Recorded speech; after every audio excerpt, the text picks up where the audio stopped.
the What Really Happened radio show, putting America first, second, and third. Here is your host, Michael Rivero. And aloha, America. Welcome to our show. It is Monday, October 7th, 2013, start of a brand new week of utter insanity and craziness. Oh, what will these bozos in Sodom on the Potomac come up with next to make our lives so miserable? This, of course, is we're continuing what is being called the government shutdown. Well, it's not really shut down all that much because over the weekend the House of Representatives passed a bill so that all of these furloughed workers are going to get their paychecks for the time they get to sit at home and play with their kids and catch up on their TV watching. They're going to get all that money. And as of today, the defense staff is back at work at the Pentagon. That accounted for half of the supposed furloughed workers. So they're all back on the job today. And between that and granting all these workers all their back pay, the supposed cost savings of the shutdown have completely evaporated. And that tells us, oh, this shutdown stuff, the closing the monuments, all that, it's just theater. It's just theater. The government is trying to coerce you into allowing future generations to be plunged further into debt by withholding those parts of the government you actually do want and approve of. And by the way, I'd like to make a point here. All those national parks, all those monuments, they belong to we the people. The government doesn't own those lands. We the people hired the government as the caretaker of our public lands. They're there to empty the trash cans and keep the litter picked up and clean up the dog poo. And if the government doesn't want to do that, that's fine. But that does not give them a right to chain the gates and keep us out of our parks, our monuments. It's just staged pain. They're trying to maximize the pain and affect as many people as possible. So we'll call up our members of Congress and say, please plunge future generations into debt. I don't care. I want to go to the National Monument. It's all theater. It is all theater. Now then, what exactly is shut down? Well, again, it's all the stuff that's highly visible. The monuments, museums, those websites that people go to for information. And by the way, those servers are still running. You're able to see that this website not available because of the shutdown. It means the servers are still running. Those websites could still be there. Somebody actually spent additional money to change the index page, the main page of the website, to give you that message. You can't come in here because you won't allow the government to go further into debt. And they're going back and forth, and the finger pointing is going on here. And behind all that theater lies a question that the U.S. government is terrified Americans are starting to ask. Why, when the Constitution grants the government authority to create and issue interest-free public currency, is the government borrowing that currency at interest from a privately owned central bank? Nobody actually has an answer other than corruption, why the government would do such a stupid thing. When we are living under exactly the same type of banker predation this nation fought a revolution to be free of. As far as Obama himself, not to worry, his golf course is still open. He's still able to go on out there and hit the links in his copious amounts of free time here. State Department just awarded a $5 million contract for new crystal stem and barware for all of the embassies because we know how tanked up those diplomatic personnel like to get, and they like to think it's all high class getting tanked up. So they have to have crystal stemware to drink their whiskey from here. Now, I want to take a moment here to do a tip of the hat to Sam's Club. Last week, Sam's Club announced that while the commissaries and PXs on the military bases were shut down, that anybody with a valid military ID would be allowed to come into Sam's Club and shop without having to buy the membership, which I applauded. Now, over the weekend, Claire and I went to our local Sam's, and it was just jammed with all these military families there walking around in their camo outfits, which is kind of weird because when you're in a big box store with all that white enameled metal shelving, they stick out like a sore thumb. It's really not a very effective camo. But they were in there, and most of them were very, very pleasant. There were a couple that seemed to be irked they were having to mingle with a civilian non-combat hoi polloi, but most of them were were very friendly, had their little babies with them in their camo diapers and the rest of that. By the way, speaking of controlling government spending, do you know that every single branch of the military has their own version of camo BDUs? They're all slightly different, and they all support a different corporate management structure at the company that makes them, rather than simply buying them all from a single provider to save money. But that's the way the government operates these things here. Now, all this screaming about ending of welfare payments and so forth, it turns out Arizona is the only state to stop welfare checks during the shutdown. All the other 49 states are keeping the money going. They're tapping into alternative funds. They're keeping the money going to the fragile members of our society here. But I think one of the worst public relations disasters the government has suffered under this shutdown was the shutting of homes around Lake Mead. Now, this is federal land, but it has private homes on it that lease the land. And a lot of people have vacation homes there. A lot of people have their primary residences there. And the government went in and said, you have to get out. Because of the shutdown, you may not use the federal lands even though you've leased and paid for them. And that included this elderly couple who owned that home for 40 years, guys in a walker. And they made them leave, go find a hotel or a motel, something like that, saying, you will not be allowed back into your home until you agree to allow the government to plunge future generations further into debt. I think we've hit the stage in the nation's history where everything the government does to try and assert their control over we the people backfires. It just makes us angrier and angrier and shows that, in point of fact, this government has lost control. If of nothing else, the debt and the economy. Now, over at Lake Mead, they had a big protest where all the people who normally would put their boats on Lake Mead decided to just drive them down the middle of Las Vegas, because the government is claiming sovereign ownership over the lake, and while the budget is shut down, you can't use lakes, you can't use earth. They even tried to shut down a bay, opening out onto the ocean, saying, no, you can't come into the bay. They're shutting down things they don't actually fund. They've shut down parks that are totally state-funded. And they're playing this game where if they take away the things we want, we'll gladly accept those things we don't want, like high taxes, more wars, an increase in the debt passed on to our children, and Obamacare.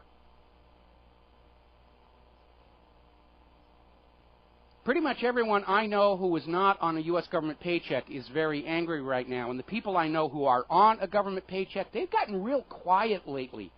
They don't want to talk about what's going on.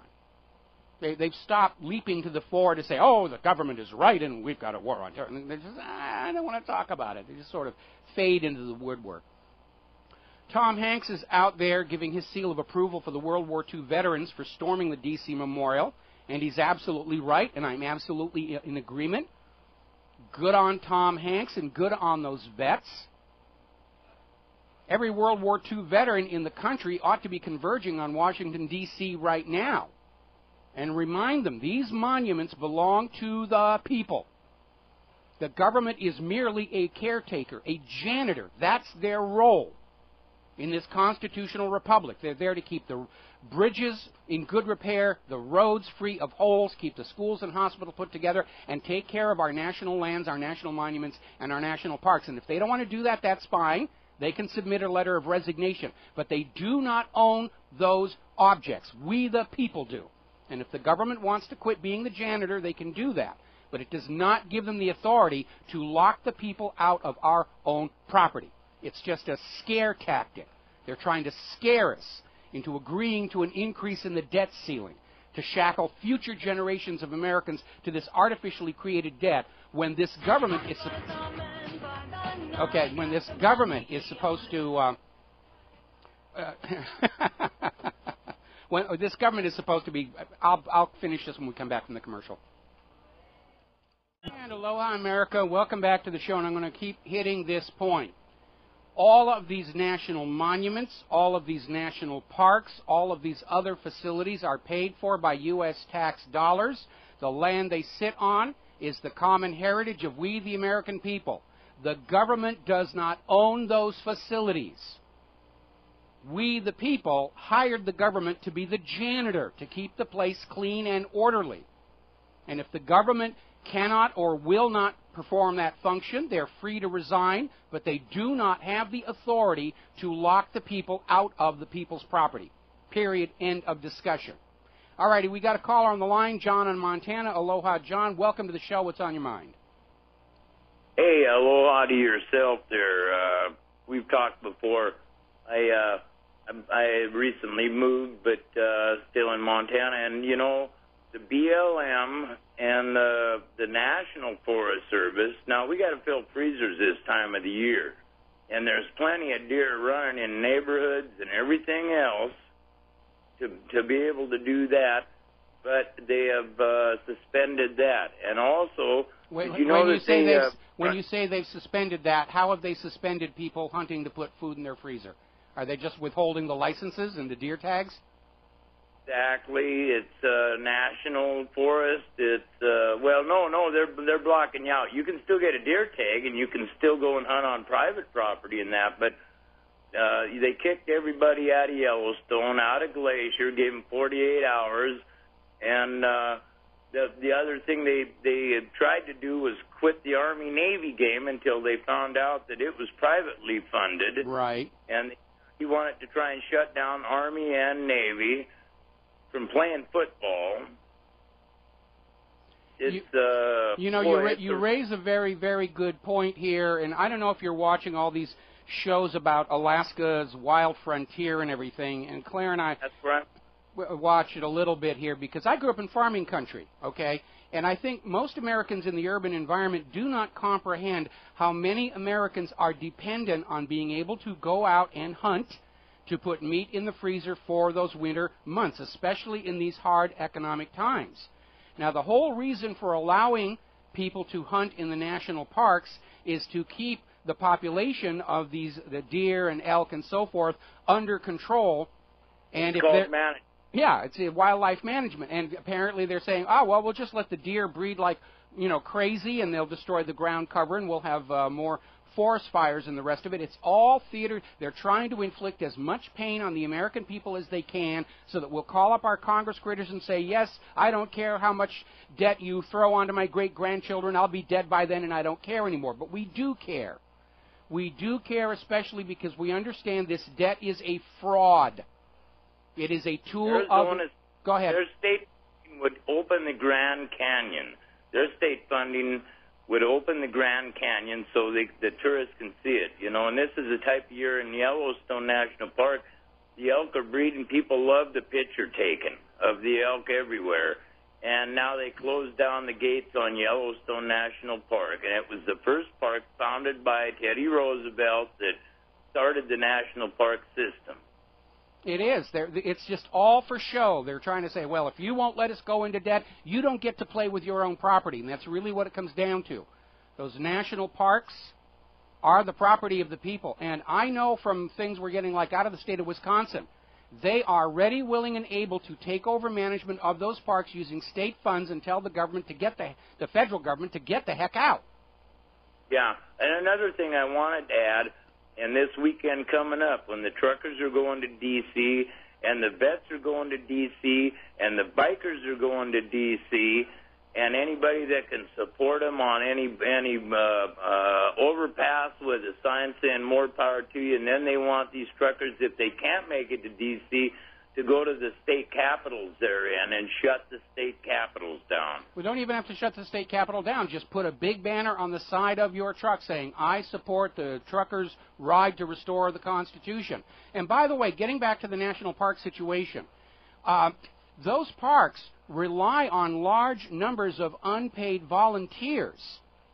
Yep. And why are those volunteers being told that they can't continue to go in and take care of the parks in order to keep them open? It's all designed to try and shock you into going along with the increase in the debt ceiling and to distract you from asking that question that we all should be asking. When the Constitution gives the government the authority to create and issue an interest-free public currency, why is the federal government borrowing public currency at interest from a privately owned central bank? That is the question we have to be asking of ourselves, our friends, our neighbors, our coworkers, everybody in the government and everybody in the media. It is the one question they're trying as hard as they can to completely pretend doesn't exist. Like, this private central banking is just the way it's supposed to be because the imaginary playmate in the sky has said this is how you should live your lives. And it has nothing to do with the imaginary playmate in the sky. It is a centuries-old fraud being perpetrated on the entire human race. And it has run its course, and it is time for it to go away. They want to yell the sky is falling. Well, the sky is doing just fine. The world isn't really broiling, and all of this financial shenanigans, it's a complete fraud. And it's time for it to go away. All righty? I agree. All right, John. All right, aloha, partner. All right, aloha. Beautiful country, Montana. I absolutely love it up there. Anyway, listen, another story that we're getting here, this is coming out of Washington Times, how the National Park Rangers have been ordered to keep visitors out of privately run businesses. Now, this actually began the end of last week, where the operators of a private hotel that had a concession inside a national park were told to shut down. And the owners of the hotel stood up and said, no, we don't get federal money. The shutdown's got nothing to do with us, and we are staying open for business, whereupon the park rangers blocked off the driveways to keep people from getting in there. And now apparently they're adopting it all over the place. Privately run businesses that have the concessions inside the national parks are having their access blocked off by the park rangers. Okay, so here's what we're going to do.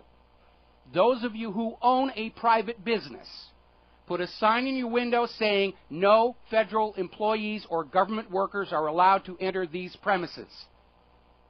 Two can play that little game. Now, as I mentioned, Wisconsin has invoked their 10th Amendment protections because obviously the federal government has gone way beyond their constitutional authority in pulling all of this stuff. And so Wisconsin has tapped into some state funds they have to reopen the parks inside their state borders. This attempt to scare us or coerce us into accepting more debt on future generations by shutting off access to our public lands is backfiring horribly. The Amber Alert website got shut down. Their server is still running. You can go over to that website and you'll get the page not available during the shutdown, which I'm sure the pedophiles are having a field day out there running rampant. But for some reason, Michelle Obama's Let's Move website, that's still up and running and open for business. Now, we're starting to see a huge propaganda push that the Republicans, the GOP, are going to pay a heavy price next year for standing firm on Obamacare. And there was this poll put out by the Public Policy Polling, which is a very liberal-leaning organization, saying, oh, yes, Americans are blaming the GOP, Americans are blaming the GOP. No, they're not. They are absolutely not. And the finger-pointing is going back and forth, and it's not the Republicans and it's not the Democrats. This budget impasse, this crashed economy, is a bipartisan problem deserving bipartisan ropes around bipartisan necks, and arguing over whose neck gets the tallest tree and shortest rope is a distraction. We'll be right back. Aloha, America. Welcome back to the show, and we were talking before the break about how the finger-pointing is going on. Oh, it's the Democrats' fault. It's the Republicans' fault. Let's divide along these lines and quarrel with each other so we don't recognize it's a systemic problem. So I ran a poll over at whatreallyhappened.com. Who is to blame for the economic ruin of the nation? Let's see. Republicans, hang the bastards, got 2% of the vote. Democrats, hang the bastards, got 2% of the vote. Wall Street, hang the bastards, got 2% of the vote. And all of the above, hang the bastards, got 94%. And I think that tells you that the American people aren't falling for this false paradigm of left versus right, liberal versus conservative, Republican versus Democrat. We recognize it is a problem with the system as a whole, and it all goes back to that betrayal of the American people by the United States federal government 100 years ago, when they sold us back into the slavery of the very same private central banking scam we fought a revolution to be free of. And that's what you should be talking about. Because does it make any sense at all for a government with the authority to issue an interest-free public currency to borrow public currency at interest from a privately owned central bank? It's not like they're borrowing gold or silver or something with value. The Federal Reserve just prints up the paper and ink, same way the U.S. Treasury does. In fact, the Federal Reserve hires the U.S. Treasury to print up the paper notes, or they just type it into a computer. That's it. That's all that is behind all this money being borrowed from the Federal Reserve to save the government from its debt crisis. Well, the debt crisis would not exist if the Federal Reserve had never been allowed to come to power, and the president who signed the Federal Reserve Act, Woodrow Wilson, wrote in his own diary after the fact, "I have unwittingly destroyed my own nation." Now, speaking of government waste, we know that the TSA is a very, very costly enterprise that grabs our crotches, spreads sexually transmitted diseases, likes to look at our wives and our daughters naked, steals a lot of stuff from our luggage. They dropped and wrecked a laptop of mine, and they have yet, in all their years of operation, to actually catch a real terrorist. And today, there's a new embarrassment, because apparently there was an incident where the TSA were too busy looking at their naked body scanners at the hot chick, and a 9-year-old kid walked onto the airplane past the TSA. Talk about a waste of dollars right then and there. All righty. Speaking of airlines, a little side note, then we're going to take a phone call. Apparently, Airbus has succeeded in breaking into the Japanese passenger airline business. They succeeded in clinching a deal for 31 Airbus jets with Japan Airlines, beating out Boeing, who up until now had a pretty much solid lock on Japan Airlines. But with all the accumulating problems of the Dreamliner, a lot of people are very concerned about acquiring that particular piece of hardware and putting it into service. And it is a reminder that Boeing, like much of the United States of America, used to put out a quality product until the money junkies came in and said, how can we make this cheaper, cheaper, cheaper, cheaper, cheaper? Because we've got to have profit, profit, profit, profit, profit to make our stockholders happy, happy, happy, happy, happy. And literally warped our nation's character to where it's all obsessing about those pieces of paper with ink on them and pride in your work, desire to have the best made product in the world. Those just completely went away. It's all about maximizing profit. And guess what? They gambled on maximizing profit by cheaping out that 787, and now they're not going to get any profit at all. Going to go to the phones here. Scott in Wisconsin. Aloha, Scott. Welcome to the show. What's on your mind? Hey, Michael. Just checking in. You know, Mike, preach it, brother. You're right on. You're right, hitting the nail right on the head.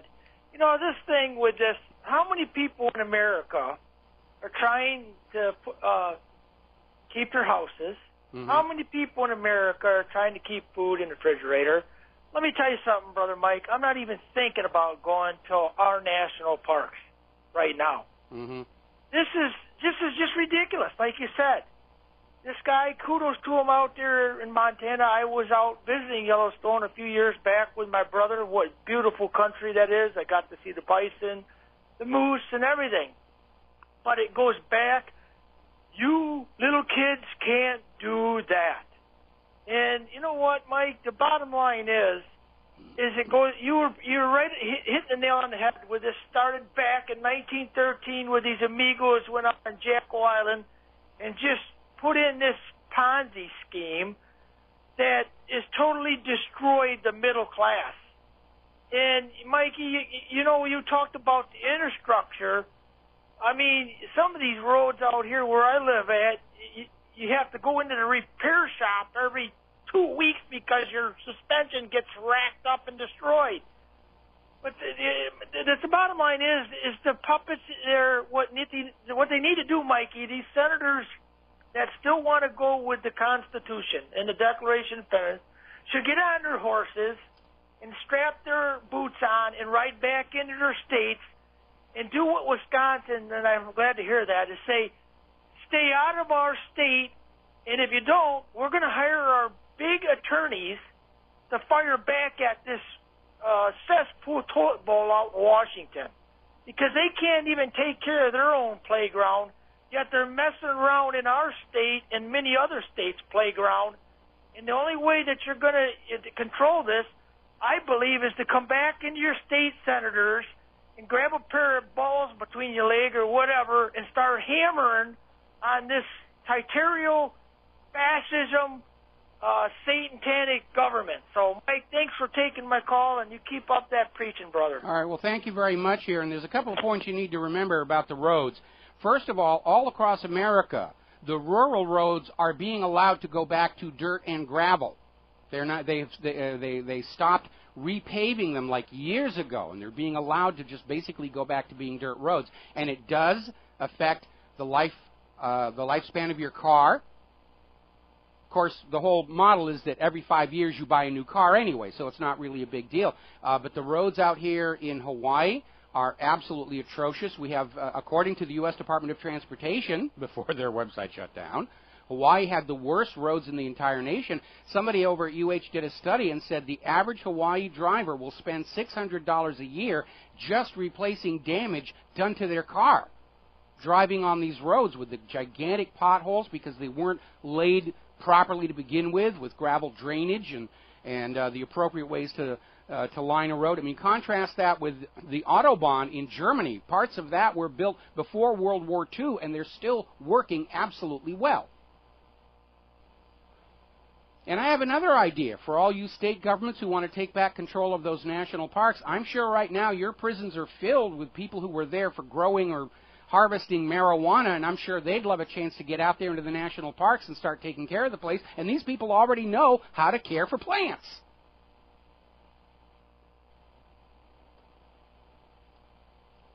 It is simply withholding from you your own property to allow the government to get a new credit card. I put a cartoon up on whatreallyhappened.com in response to the story about how the Treasury Department says if we don't raise the debt ceiling, it'll be a catastrophe.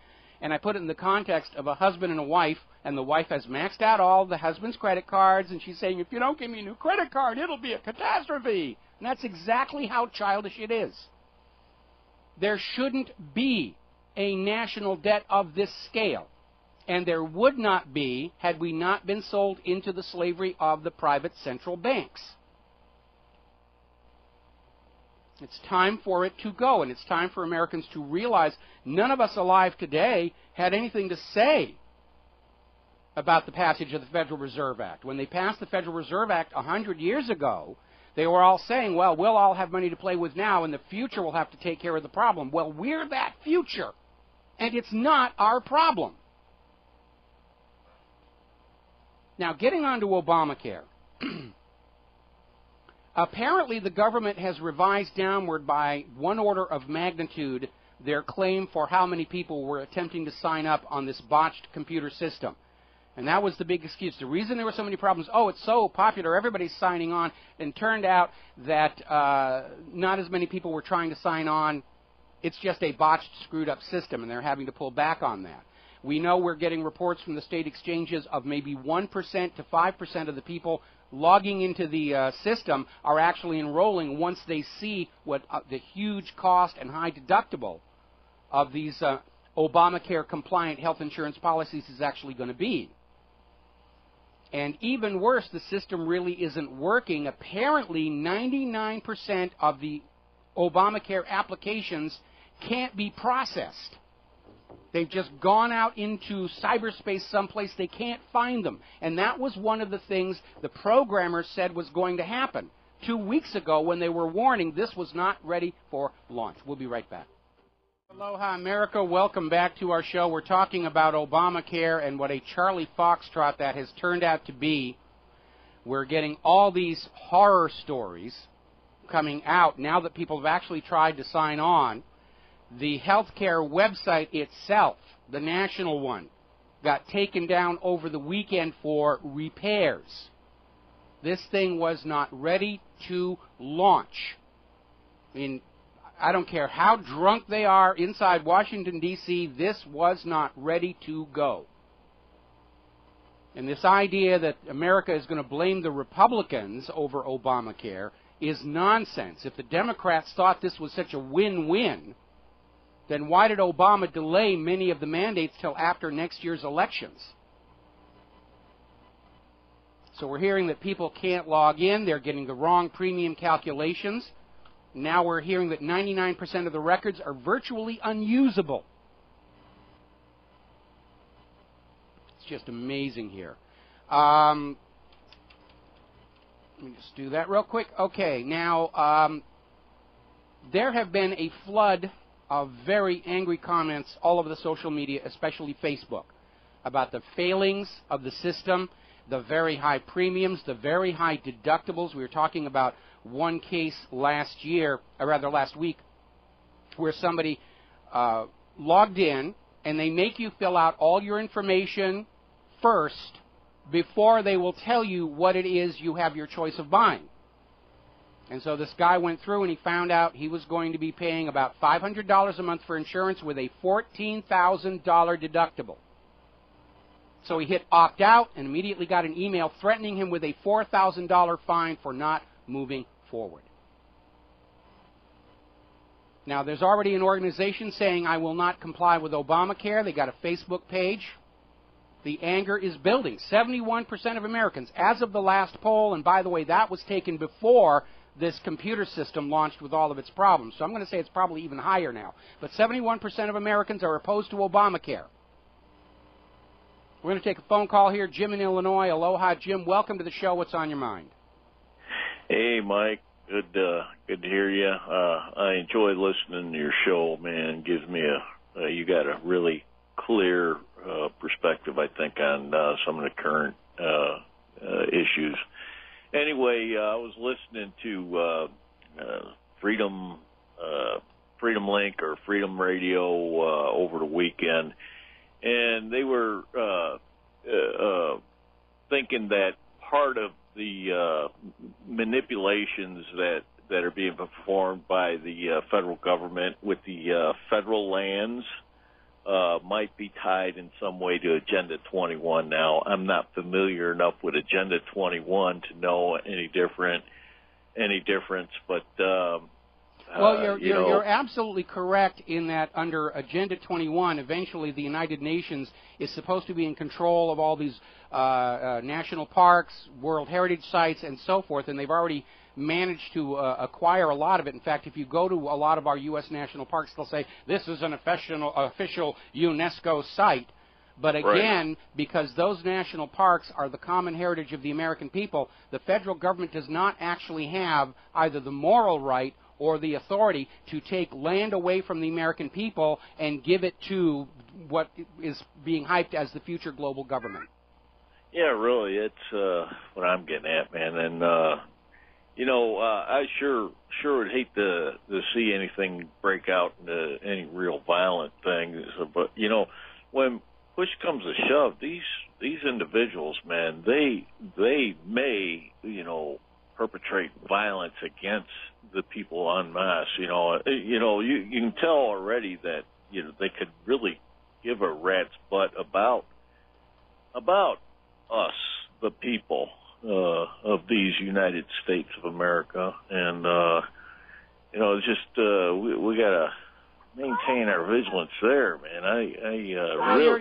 You're absolutely correct, and it gets back to this whole Obamacare thing where the Democrats are out there saying, we care about your health, we want you to have health care, even though it's the most expensive in the world and 30th in quality. If this government really cared about the health of the American people, they wouldn't be fighting tooth and nail to block investigations into the toxic side effects of vaccine adjuvants. They wouldn't be fighting tooth and nail to conceal the presence of genetically modified organisms in the food that we eat. Everyone's always screaming about the 40 million Americans who don't have health care coverage. It's the same 40 million who are on food stamps. I think everybody wants health care coverage. If you want health care coverage for all Americans, bring back those high-paying manufacturing jobs that allow the American people to pay for all this stuff. Don't just sit out there and say, you must buy this and you must buy that, when we do not have the money to comply. I call my reps quite regularly, and the thing is there's a young aide, one of mine, Congresswoman Bustos, but she had no idea about Fukushima poisoning our the food chain of the Pacific, quite possibly ruining our soil for the crops that are grown in California. And what else was I getting to? But anyway, I took my time to explain some things to this young person, that the United States of America was at one time self-sufficient until we got into all these insane trade agreements, man. And now, it's like we're not self-sufficient. It's like you said, the manufacturing jobs, the industrial jobs, man, it's just, I don't get it. It just if you think about it, here's where that got going, okay? When you have a little tiny town surrounded by farmland and the people are able to basically trade their food and whatever else they're making back and forth, they don't have a middleman. And the middleman can't sit there in the middle making profit off of other people's work. But when you have the food being grown in this time zone and then shipped over to this other time zone for storage and then shipped into another time zone for distribution into the markets for sale, then all those people sitting on the middle are making fortunes off of other people's productivity. And then now they're trying to basically impose that on a global system. So that if the entire world is dependent on this one country for food and this other one country for electronics and this third country for automobiles and this fourth country for appliances, it ties the system so much together in interdependence that it's hard for anybody to break free. And that's the political reason for all of this, creating these giant sectors across the globe that each has only one thing that they do in order to force that interdependence. And it just basically creates a situation where the warehousers, the middlemen, are reaping huge fortunes off of other people's work. And that's another reason why I'm very much opposed to globalism. I think what is the best course for humanity and planet Earth is regionalism, 1,000 little tiny countries, each taking care of their own and uniting together only when one country falls under some kind of a megalomaniac dictator, which does happen with alarming regularity, and they need to slap him down. But this whole globalism thing is all about enforcing profits to these giant transnational corporations.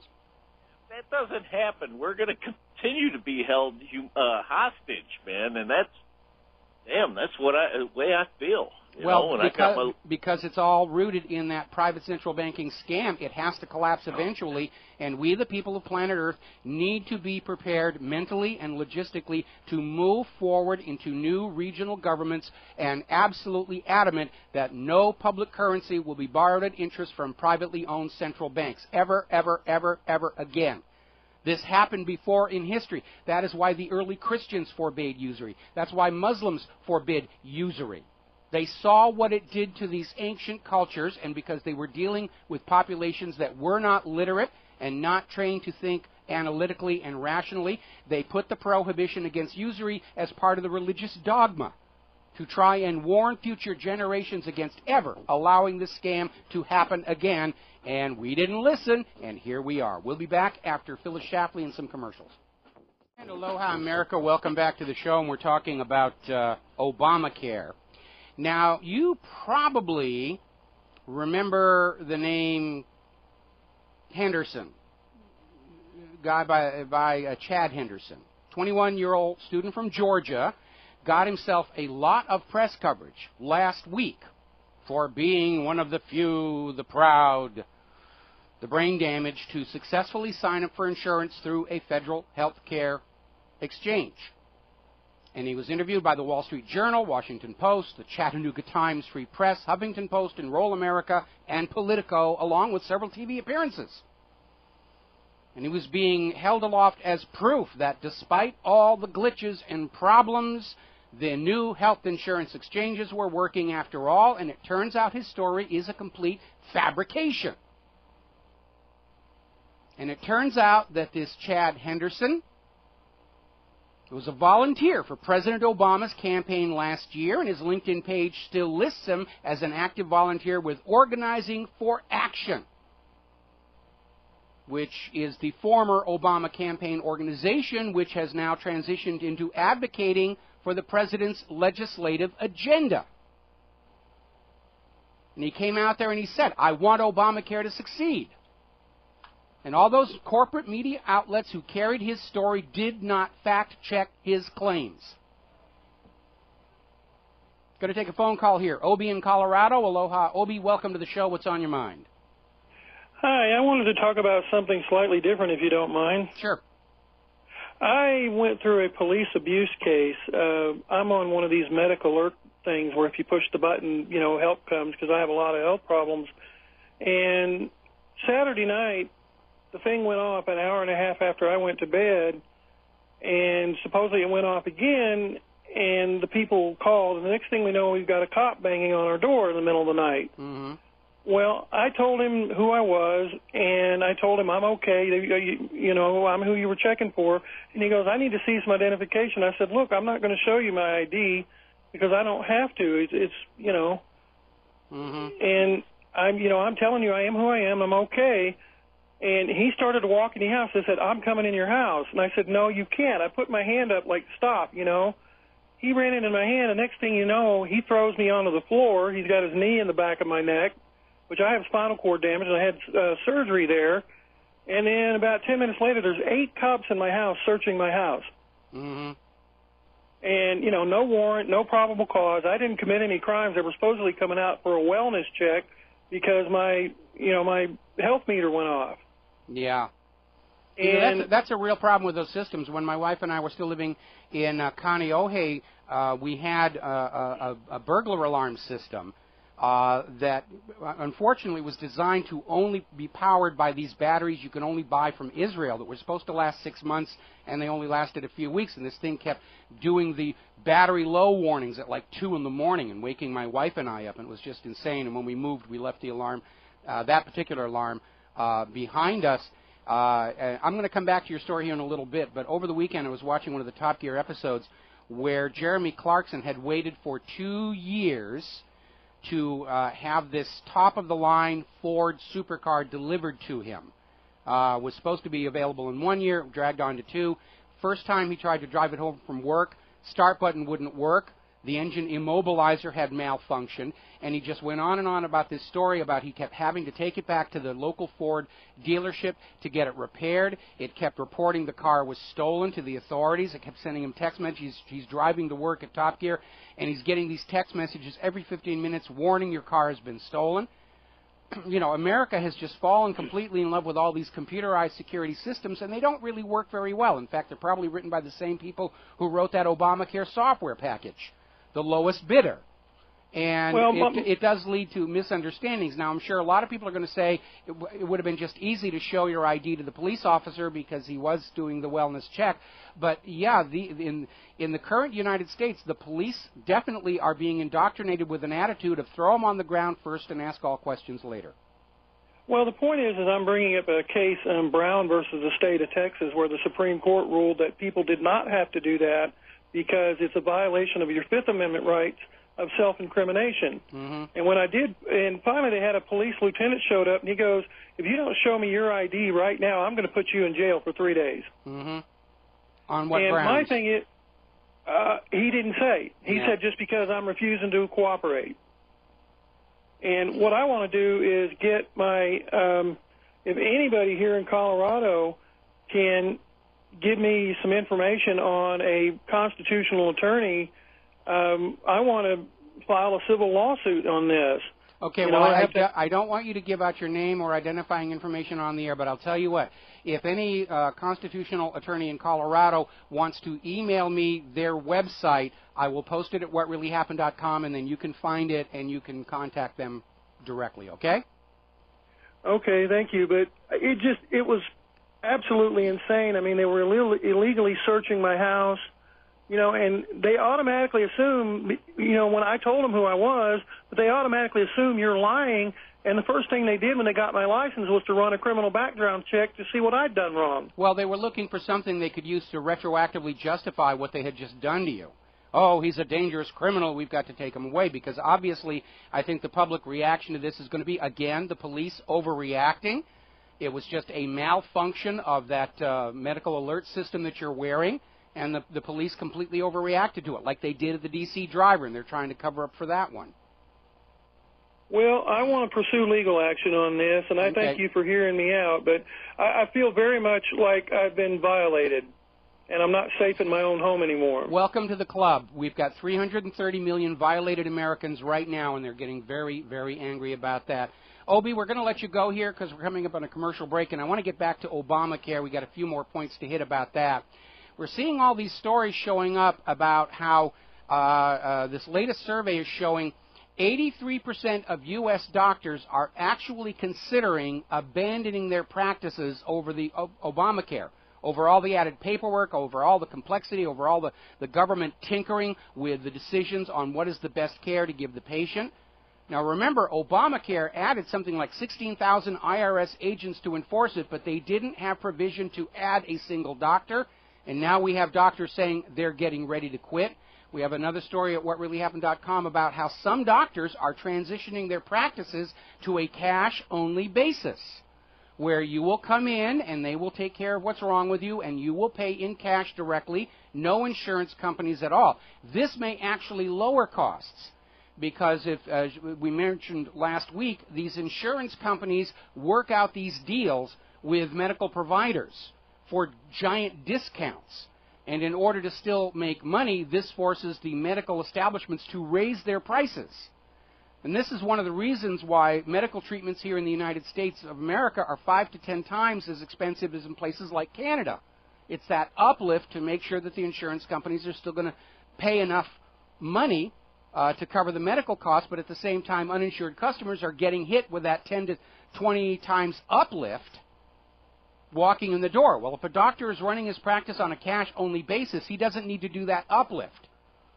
And their prices for treatment are going to fall back down to what the market will bear. And I think that's a really good thing to have happen.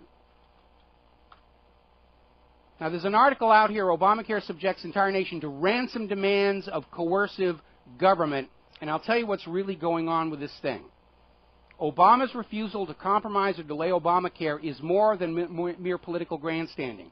Obama has to prove he can continue to make the payments on the government debt in order that the Federal Reserve and others will go on increasing that debt ceiling. Now, when we come back from this commercial break, we're going to look at the numbers about how much revenue Obamacare is going to add to government coffers. And that is the reason they're refusing to delay this. We'll be right back. And aloha, America. Welcome back to the show here. And I want you to think about some numbers here. Going from that story that surfaced last week about the guy who tried to sign up for Obamacare, gave them all his information, and then was presented with a choice of insurance policies, all of which had monthly premiums of $500 and a deductible in the tens of thousands. At which point he opted out, at which point he got threatened with a $4,000 fine. So, $500 a month is $6,000 per year times 200 million complying Americans, because we know they're all not going to sign on to this thing, so let's cut it down. That's $1.2 trillion a year in pure profit pouring into the health insurance companies. Because for the vast majority of Americans, your yearly medical costs aren't going to come up to that deductible, which means you're paying for all your medical care all by yourself. Only in the event of a major medical catastrophe will you exceed the deductible, and the health insurance companies grudgingly chip in to cover the costs. So it's basically $1.2 trillion a year in pure profit pouring into the health insurance companies, which is why they were lobbying so hard for this. Plus, that will give the U.S. government, under the current corporate tax rates, $200 billion a year in new tax revenues, plus the IRS fines on those who refuse to sign up. And that is why Obama is demanding Obamacare move forward now, despite a totally botched up computer management system and despite 71% and growing public opposition. Absent that new revenue flow, the U.S. government can't finance an increase in the debt ceiling and will collapse. And that one-year delay proposed by the House of Representatives is far too long for this government to survive its debt crisis without finding some new source of loot from the American people. And they can't come out and just start grabbing it, because 80% of Americans own a firearm right now. Now, needless to say, the one part of Obamacare that seems to be working smoothly and efficiently are all the scammers who are leaping into the fray, setting up bogus, phony websites, luring people in with websites with the domains are one spelling mistake away from the official ones. Or they're calling up homes and claiming to be an official Obamacare navigator, and they're there to help you enroll in Obamacare, and it's identity theft, because you're turning over all this information, and it doesn't go into the healthcare.gov computers, or even if it did, it's going to get lost, and it's just another scam. Obamacare, like the NSA spying, has opened up the American people to crimes by criminals, and they consider it a small price to pay to achieve the real ends of Obamacare, which is that $200 billion plus in additional revenues every year to try and float this little Ponzi scheme along until somebody else is in office and they get to go down in the history books for having crashed the entire system. But the crash of this system has been happening in slow motion for 100 years. And it goes back to that corrupted Congress and that corrupted president who sold us all back into the same economic slavery we fought a revolution to be free of. Now, there's a story that's been floating around over the weekend. And it was sent to me several times, and I did not post it because it really didn't make a lot of sense. And it was a claim that Obama was offering to allow a Muslim museum to open using funds from his own pocket. Well, in theory, under the Presidential Blind Trust, Obama doesn't really have a lot of money in his own pocket. It's over in the Blind Trust, although we know since the Clinton years, presidents fudged that. And it turned out the story originated as a parody, and it got a lot of traction all over the net, and apparently Fox News actually carried it as a story before they realized they'd fallen victim to this parody. So you've got to be very careful what's floating out there. The propagandists are apparently back on the government clock, and they're out there just trying to throw as much junk and noise out there to deter the formation of a popular public consensus.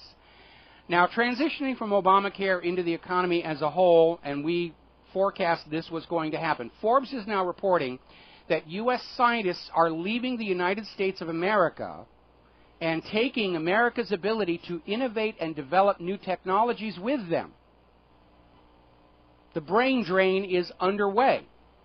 Our best, most creative, intelligent scientists, I'm not talking about the ones who just sold out to the global warming agenda and kicked back and enjoyed the money, but real scientists who got into science to develop new technologies, they're seeing their funding dry up, they're seeing their support from their educational institutions drying up, and they're just saying, all right, we're going to head for greener pastures, and the other nations around the world are welcoming Americans with technical skills and knowledge to build up their economies.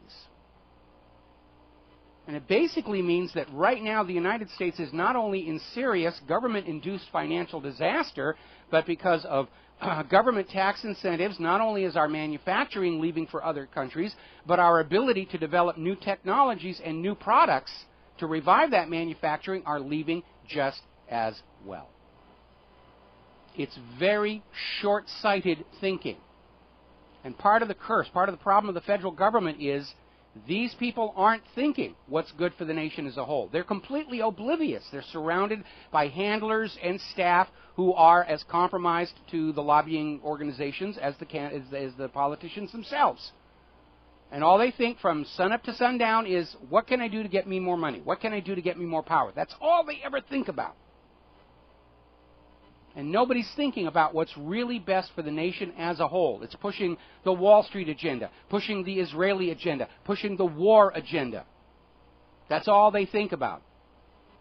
Because that's what they're paid to do, with all these generous campaign donations and various other inducements, both above and below table.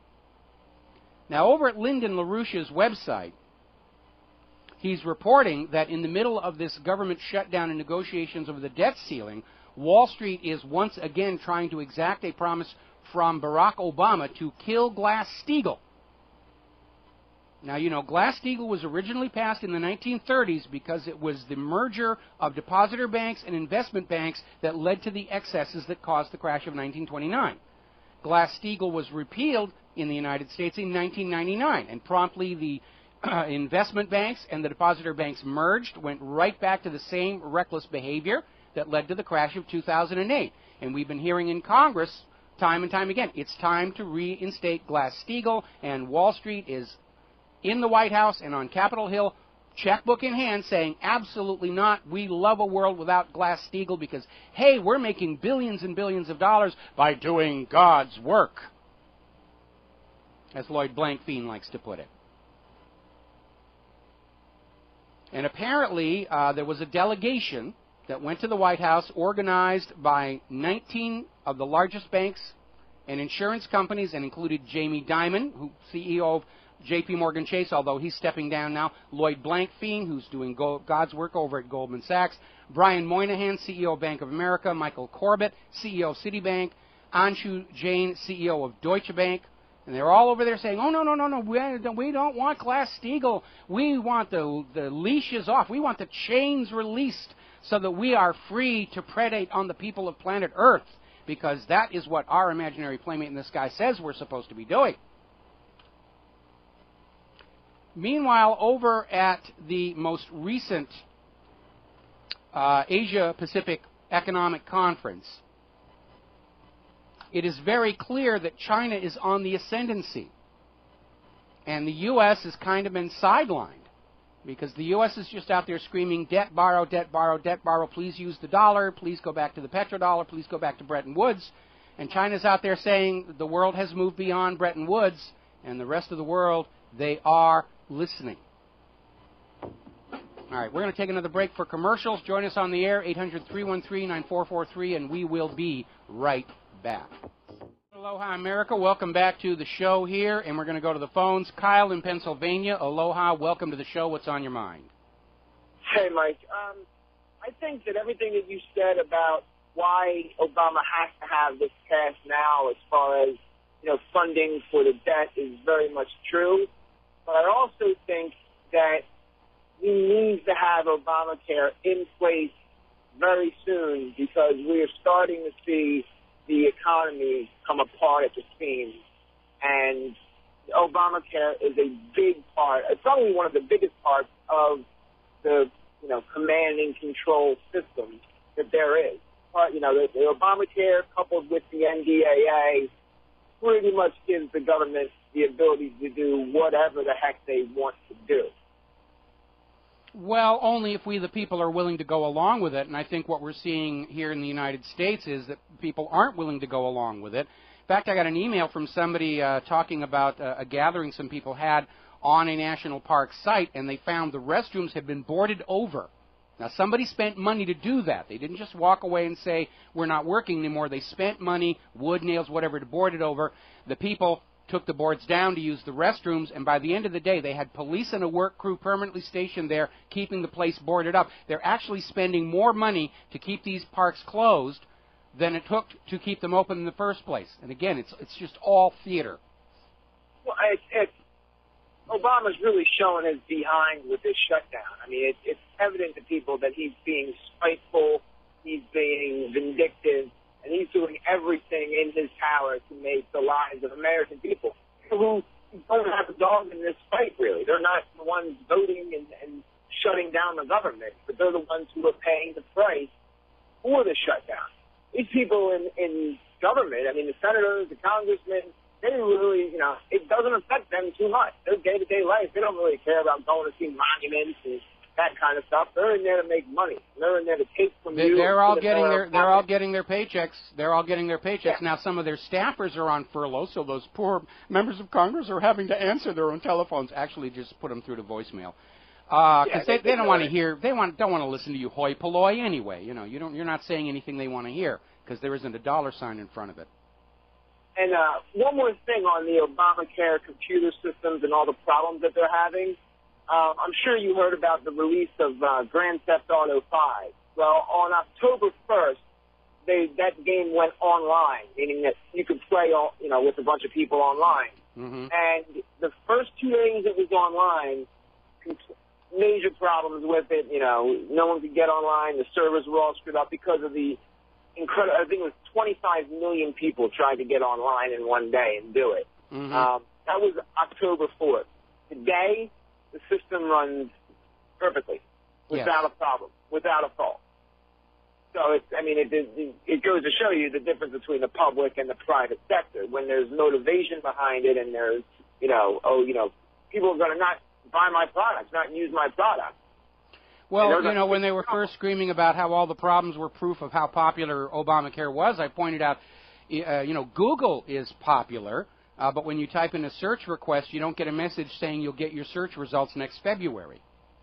Absolutely. I mean, this entire debacle is, from the shutdown to health care to everything, it's not doing anything for Obama's public image. If anything, his approval level, I believe, is at an all-time low at this point. And, I don't know what the guy's thinking, to be quite honest with you. Well, I think Obama's approval and that of Congress are at all-time lows as well. And, they're out there trying to get their pet polling agencies to come out with some numbers that look somewhat survivable. But even the most pro-Obama polling agencies are coming out with lousy numbers. They're still trying to claim almost half of America supports him.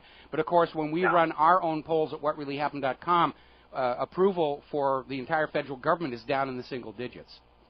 Oh, well, and, they run polls with questions like, do you approve of a Congress, that there should be a functioning body, Yeah, it's push polling. It's push polling. If you had your choice between, Ceausescu and Obama, which would you take? And they'd say, oh, let me think about that a minute. All right, Obama. And that's how they're getting these numbers. Absolutely. There are no winners in this situation, though. And there's one thing that I'm certainly saying from the shutdown and whatnot, is that there are no winners. There's nothing that anybody is gaining from this, because everybody looks terrible. Oh, I disagree. The American people are the winners, because they're getting angry, and they're seeing this government for what it truly is. And all of this tantrum throwing and closing of the parks and monuments are waking the American people up even faster than they were before. Well, and in that section, you're absolutely right, because if anything, it's showing that when the government wants to oppress or wants to make your life difficult or wants to shut down certain things, the ability and the length to which they're willing to go to get what they want. That is something that I think is absolutely coming from this shutdown. Well, as I said earlier in the show, we've hit that stage in history where everything the government does to try and control the American people only shows that it's losing control and angers the American people even more. And there's really no way to turn around from this point short of drastic out-of-the-box action like shutting down the Federal Reserve, writing off all that debt, admitting to all the previous lies and deceptions, and saying, look, give us one more chance and we promise we'll be straight with you. And even then, I don't think that'll work. Well, me and my brother went for an overnight camping trip this past weekend in a national park that was supposedly closed. We drove up there. There was nobody in the booth. When we actually got back to the campsite, every campsite was full. Now, there are certain places where, campers like to plug in and get power. They weren't on, but people are just disobeying. People are just saying, I don't care if you're here or not here. I'm going to camp. I'm going to do what I want to do.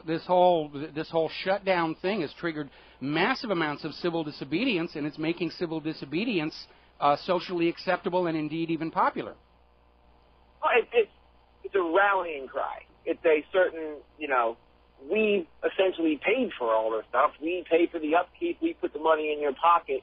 If you're not going to show up for work, that's fine, great. But we're going to do what we're going to do, because theoretically it's ours. That's exactly right. Not in theory. It is ours. Those public lands, those monuments and parks belong collectively to we the people. The government is just the janitor that we hired to keep the trash bins empty. And they don't have an authority to lock us out of our own public lands because we won't go along with enslaving future generations of Americans to unpayable debt. I think it's impressive that American people are picking up on that. I think, I would have thought that they would have been able to say, if there's a sign there that says, no, don't walk on the grass, 90% of people don't walk on the grass. But in this case, people are saying, no, that's my grass. I'm going to walk wherever I want to walk, and you got a problem with it. Take it up with 330 million of us. Yeah. And I also think the majority of the government workers, they're also American citizens, and they want to have access to these, parks, recreations, and services that they paid for. So I think in that sense, it's a double team. It's a back and forth with each other. Well, I know one of the worst mistakes that the U.S. government made in all this shutdown nonsense was closing those PXs and commissaries on the military bases. Because, like I said, we were at Sam's over the weekend. It was just filled with military people, and they were happy to have someplace to go buy, their groceries. But they seemed very, very angry at the inconvenience. And right now, Obama really should not be angering the rank-and-file military any more than they already are. Well, and it's amazing. I was talking this weekend. You don't see Obama out there, throwing out the first pitch in the playoffs in baseball. You don't see him out there at NFL, games because he knows the reaction that he's going to get. He knows what it's going to, what people think of him. Yeah, and he's doing they're going to be booing power. and jeering him, and, it's going to sort of redefine the term swearing-in ceremony, where Obama's up there and the American people are saying, you, such and such. They did it with Bush. His last year, he went and he threw out a ball, and, if you go back and see that video, he was booed for about 4 minutes. He was just unrelentingly hounded on by the people, and that's the same exact reaction that Obama's going to get. Yeah, and, we've already caught the corporate media several times where Obama's out there in public and he's saying things, and you can hear where they're taking down the live mic and putting up an applause cheering track. Because whoever's on the audio board doesn't understand the principle of a crossfade. Well, and I'm doubling back to the Obamacare thing, I am very surprised that you're not seeing, Brad Pitt out there signing up for Obamacare or some sort of celebrity endorsement. That's got to be right around the corner. Oh, they're already trying to do that, and you know something? Nobody's paying attention because, hey, they're movie actors. It's not like they actually know anything about government and economics. We'll be right back. And aloha, America. Welcome back to the show, and we're seeing... I want to get back to this D.C. shooting. They're running it again on Fox News, and the sisters of the victim, Miriam Carey, have gone public. First of all, one of her sisters is a former New York police officer herself, and said this is not the way these things are supposed to be handled. There was no reason to kill Miriam. And the sisters have come out and they've revealed a couple of things. First of all, that Miriam was shot running away from the police. She was not presenting a credible threat. They simply gunned her down. And apparently, what happened to her is so bad, the family is not being allowed to see the body of Miriam Carey. They're being told, no, you may not look at it. The D.C. police are saying, no, you may not look at it. There's nothing there that you need to see. Now, a witness has come forward confirming earlier reports that the police had removed the child from the car while the mother, Miriam Carey, was still very much alive. And then as she ran from the scene, that's when they shot her. And there's no reason for them to have to do that. What happened to those shotgun tasers or those beanbag guns that they spend so much of our tax dollars on? Now, the sisters have also revealed another very interesting fact. Last week we confirmed that Miriam Carey was suffering postpartum depression. She was on prescription antidepressants, and at the time of her shooting, her doctor was trying to withdraw her from the medication. And if you go over to ssristories.com, you will read that it is when you are coming off these medications, when you're cutting down, or worse, going cold turkey, that is the time you are most at risk of a sudden, violent, psychological episode involving violence or suicide.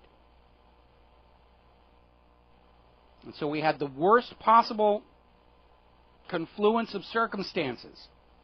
This young woman was withdrawing from prescription psychiatric medication that put her in a very fragile mental state. The police are still out there saying, terror threat, terror threat. There had been the Navy Yard shooting, and the shutdown made us weak, and 9/11, and they're trying to wave that all over. They're still trying to claim that Miriam Carey rammed a barricade at the White House, even though photos of Miriam Carey's car immediately after her being shot show no major damage to the front of the car, and the airbags have not deployed. She may have bumped something. We also know that there was, in fact, an anti-terror drill taking place at the exact same time.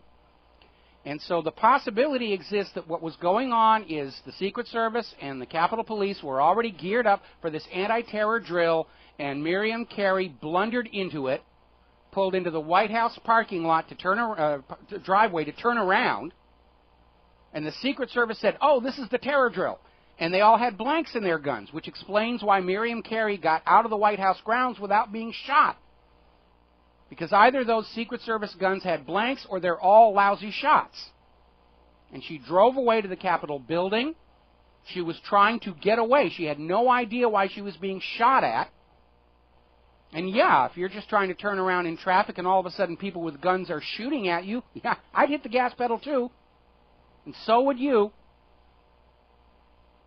And so she gets up to the Capitol building. They try and corral her in. They finally get her pulled over. They had her stopped. They took the baby out of the back of the car. And apparently she panicked and ran under the withdrawal from the SSRIs, and they just shot her in the back. And now the D.C. police are trying to say, terror threat. We were reasonable. Absolutely, we had every reason to fear that this Infinity with a mother in the front and the baby in the back could have been a baby of mass destruction. There could have been biological weapons in that diaper. And they gunned her down, and now they're refusing the family permission to look at the body of the mother. Apparently, they're not even allowing the baby to be given back to family. Meanwhile, down in Florida, remember Ibrahim Todashev? He was the witness to the Boston bombing, indirectly, who was basically interrogated and coerced by the FBI for hours and hours and hours, trying to get him to sign a confession that he knew that the accused Boston bombers were also involved in this drug-related murder, in order to demonize them and stop people from saying, hey, there's a lot of funny stuff going on about Boston. Well, apparently the girlfriend of Ibrahim Todashev is now being held in solitary confinement for daring to allow herself to be interviewed by the press. And now they're going to deport her, get her out of the country. They don't want anybody talking to her. They've got her in solitary confinement, and they're going to get her out of the country. Because it looks like the FBI was trying to coerce this guy into signing a false confession. He refused, started to leave, and the FBI, realizing he was going to go to the media and say, look, the FBI is trying to get me to sign phony confessions, they just killed him. Now, this coming weekend, there are a lot of protests and demonstrations happening all across the country. And a lot of it centers on the truckers' ride to restore the Constitution, where thousands of truckers are planning on abandoning their trucking routes, mostly on the eastern seaboard, so you want to have some extra groceries in the house this end of this week. And they're going to drive through Washington, D.C., calling for the restoration of a constitutional republic. And now we are hearing that there's going to be parallel, simultaneous protests where veterans are converging on Washington, D.C., angered over the closure of the war memorials. And apparently the bikers are going to come back to Washington, D.C. in support of the truckers. And there's going to be banners hanging off the top of the freeway overpasses saying, impeach Obama, impeach the Congress, impeach the entire government. And anything you can do to support them, even if it means a sign just in your living room window saying, I support the truckers' strike. You need to get out there. And I'm not asking for anybody to engage in any violence. I have no doubt there's going to be all kinds of government-paid agent provocateurs trying to turn the protests violent so the media can say, oh, those truckers and those bikers and those veterans, how violent they are, and you shouldn't pay attention to their message. But this weekend is a wonderful opportunity for all 330 million American people to stand up, be visible, and shout to the rest of the world. We do not support what this central government is doing. We do not support private central banking. We are not the wallets of last resort for Wall Street's crimes and corruptions. We know this government is lying about Iran's nuclear weapons, Syria's gas weapons, just like they lied about Iraq's nuclear weapons. We do not support these wars. We don't support anything this government is doing. They are no longer a government of the people, by the people, and for the people. They are a government of the money junkies, by the money junkies, and for the money junkies, and their lifespan has expired. Their shelf life is over. We need a cash for clunkers program for the government, where we take our current, inefficient, bloated, junked-up government, we take it over to the trash yard, we put it in that little machine that crunches it up and sends it over to the recycling place, and we get a check for $4 or $5 trillion to go out and buy a brand new, highly efficient, less costly government. That's what we need here. Going to take a phone call. Kent in Virginia. Aloha. Welcome to the show. What's on your mind? Yeah, the thing that I noticed about this lady that she came out with she didn't come out with it, but people around her came out with a story that was so similar to the guy in the Navy Yard about being communicated with, through the walls, or she was being communicated with.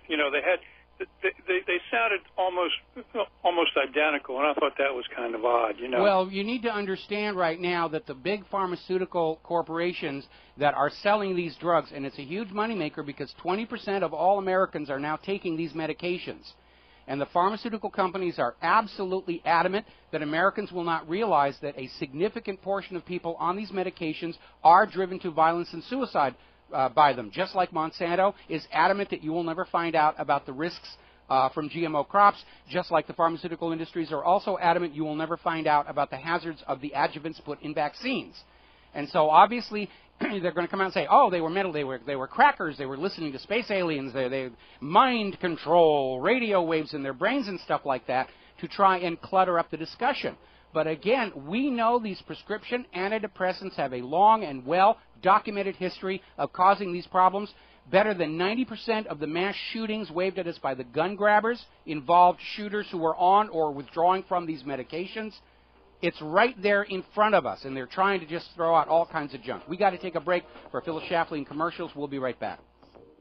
And aloha, America. Welcome back to the show, hour number 3. And a couple of program notes. Tomorrow, we're going to have Donna Laframboise on our show in the third hour talking about her new book, looking to the inner workings of the IPCC, the UN's Intergovernmental Panel on Climate Change, which has sort of been the focus point of all this screaming about human-caused global warming and how we're all going to die.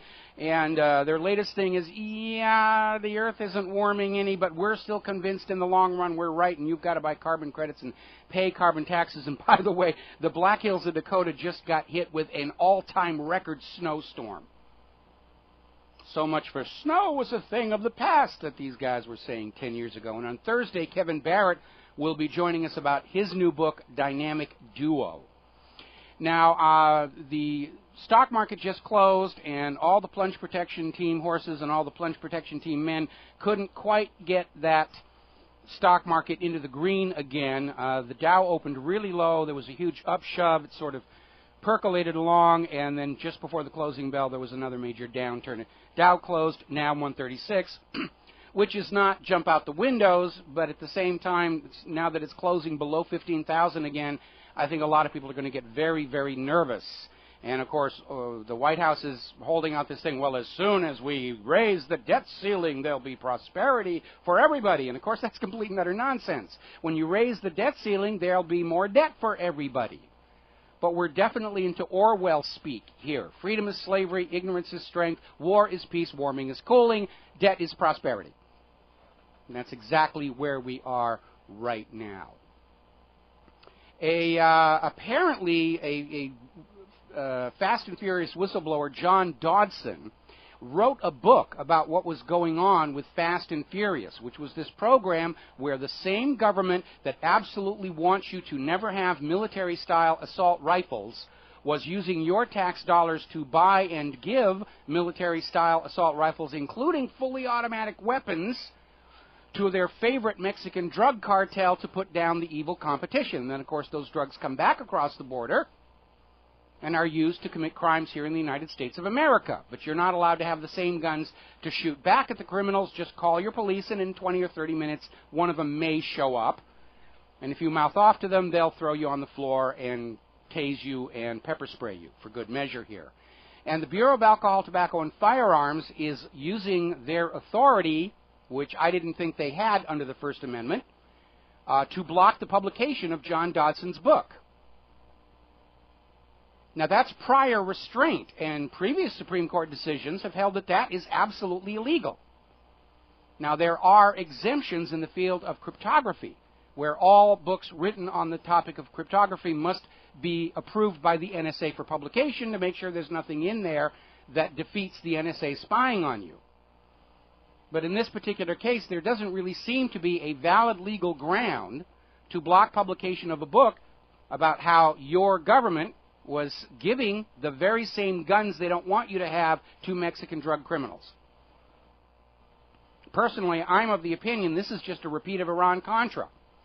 That when those guns go down to the Mexican drug cartels, drugs are coming back across through the same pipeline to be sold to American children, from which the CIA and the BATF and all the insiders profit. We have government-sanctioned drug smuggling in this country. We've had it going all the way back to the founding of the Skull and Bones fraternity at Yale University that was funded with opium money.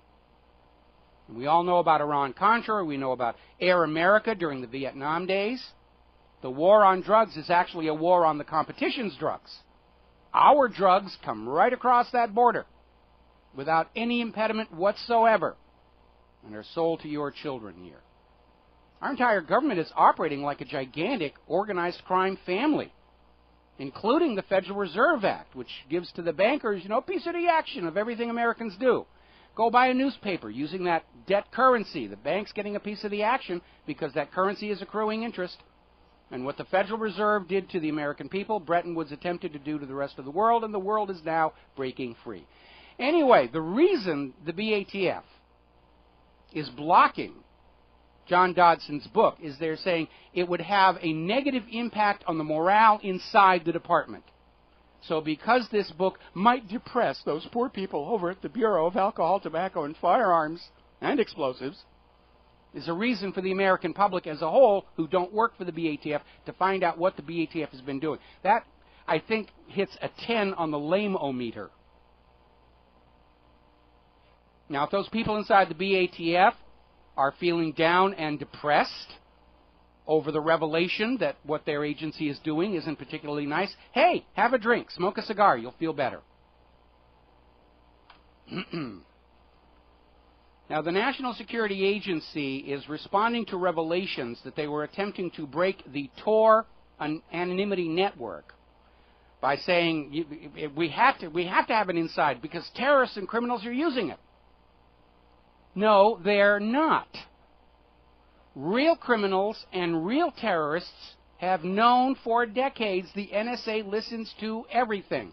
And real criminals and real terrorists have the ability to devise their own encryption system that the NSA will not be able to break. We proved that with our 3 NSA challenges. And I'm working on challenge number 4 right now. This is about keeping watch on you, the American people, you, the law-abiding citizens, because this government is now afraid of you. Because you have awakened to the true nature of what this government is doing. And you're not happy about it. And you have a right not to be happy about it. So this idea that all this NSA spying on the American people, on the law-abiding American citizen, is somehow justified because they need it to find criminals and terrorists is nonsense. The real criminals, the real terrorists, have their own encryption systems that the NSA does not have the method to. And we proved that. Now, moving right along here. Over the weekend, there were a couple of dramatic SEAL team raids into other people's sovereign territory that supposedly captured a terror suspect wanted in the 1998 U.S. embassy bombings in East Africa. And apparently the government of Libya, where one of these raids took place, was very upset over the fact that they weren't even told this was happening.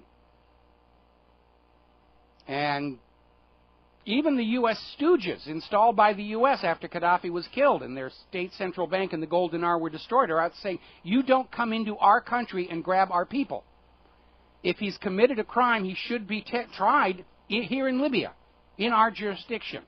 So there's already a political backlash over this, and apparently the second raid failed to accomplish anything useful and wound up killing a bunch of people. And we know what was going on. Obama was going to have a couple of victories. We got Just like he tried to do the We Got Bin Laden a few years back that turned out to be a complete hoax. Now we wanted to have a new terrorist mastermind that we got to distract everybody from the shutdown, Obamacare problems, and the rest of it. Didn't work. They're out there wagging the dead Bin Laden. See, we got another terror mastermind, just like Bin Laden when we got him. And we know that was a complete lie. This failed raid into Somalia, I mean, apparently the Somalis kicked the SEALs' ass on this one. And now they're realizing this is actually going to bolster al-Shabaab in the region, whoever al-Shabaab is. I personally think it's a rebranding of al-Qaeda, because too many people understand that al-Qaeda in Arabic slang means a toilet and is a lousy name for a terrorist organization striving to instill fear in the hearts of the great American Satan. So they've rebranded, relabeled, and they're moving forward, but apparently they messed this one up pretty good. Meanwhile, in Syria, the international experts have begun to destroy the Syrian chemical weapons stockpile. The reason for the invasion just evaporated. But, of course, we know the money junkies and the war hawks in Israel still want the invasion to go on because they still want Iran. They have to go all the way. They can't stop now. It's an all-or-nothing deal. We've got to take a break for commercials. We'll be right back. And aloha, America. Welcome back to the show. We're going to go back to the phones. George in Texas. Aloha, George. Welcome to the show. What's on your mind? How you doing, Mike? I can tell you one thing. Obama is trying to spite everybody, even the military. I know you're not really for this, but it just shows the nature of this president. No, I'm in agreement. I absolutely agree. He's throwing a tantrum is what he's doing. Well, you know, the thing is, Obama cut off the troops watching football deployed overseas on the Armed Forces Network due to the shutdown. And then this is ridiculous, Mike. I agree. It is ridiculous. And I don't really think... And the thing is, he's going to be crowned king nothing if he ain't got an army that is going to fight for him. You know what I mean? I was making that point earlier in the show. Now is not a time for the central federal government to be angering and annoying the rank-and-file military. And, you know, it's just the thing is, so I called DirecTV, who I have, and I was asking, can we start a fundraiser just because just in case there's another government shutdown? I would like to see. I say we should just buy satellite dishes, send them overseas because they got DirecTV in Afghanistan, and just bypass Armed Forces Network, because I was hearing one soldier sitting there telling me they're being tortured by National Public Radio. Yeah, well, when you're in the military, you're only allowed to listen to the government-approved channels and station. The whole Armed Forces Radio Network is all about controlling what the Army knows so they don't hear anything unfortunate. I don't know if you've ever seen it. There was a Robin Williams film a few years back, more than a few years, called Good Morning Vietnam, and it's based on the real-life adventures of a radio host, Adrian Cronauer, who became quite popular in Vietnam on Armed Forces Radio, and now he's a civilian disc jockey. I forget where he works, but he's still out there doing what he did. And Robin Williams did an absolutely fabulous job on this film, and it really basically showed that conflict between, you know, just how tightly controlled the information flow going to our military is. So it doesn't matter how many satellite dishes we collect. The military high command will never allow those soldiers to have access to any mass communication media that is not passing through government censorship. I understand my website, whatreallyhappened.com, is not visible on any military networks.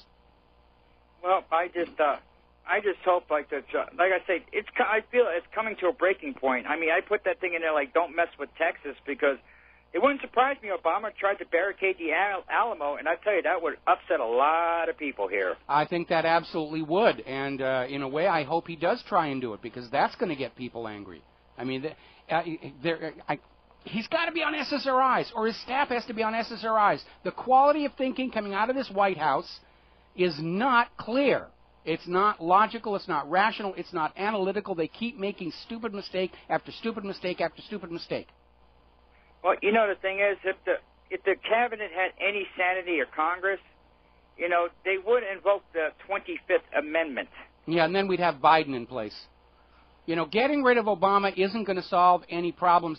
Putting the blame on the Republicans won't solve any problems. Putting the blame on the Democrats won't solve any problems. It is a systemic problem. It is the system as a whole, that tangled up mess between the federal government, Wall Street, the military-industrial complex, and Israel. All of that tangled together is what has cursed this nation. Well, and the thing is, it's more like the military-industrial complex. I talk to soldiers. They brag about. I hear Alex Jones brag about DARPA doing this and doing that, but they say most of the stuff DARPA and all these military-industrial complex is absolute junk. It is. It is. I mean, DARPA is the blue sky project, and they've come up with some good things like the internet. But there's a hideous amount of waste over there. Developing sticky sprays and all this other stuff. And basically the attitude is we're going to throw billions of dollars into all these researchers, and if we get one or two things out of it that works, it's money well spent.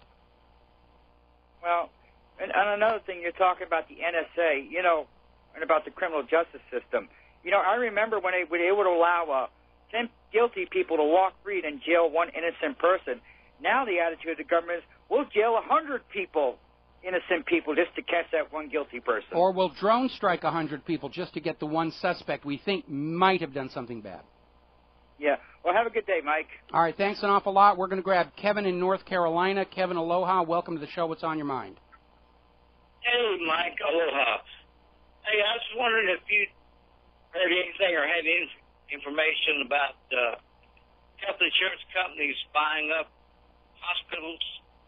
I mean, they're not calling them like Aetna Memorial Hospital, but they're calling like Norvant and names like that. Well, I have no information about it, but I could understand why it would be an attractive situation. I mean, these health insurance companies are looking at a boost in profits of over $1 trillion, and they've got to bury that money someplace in order to minimize the amount of taxes they're paying on it. Buying up the hospitals gives them control of the pricing, at least as far as their insurance payouts are concerned. And so, yeah, I would think it's probably going to be almost inevitable that that's going to happen.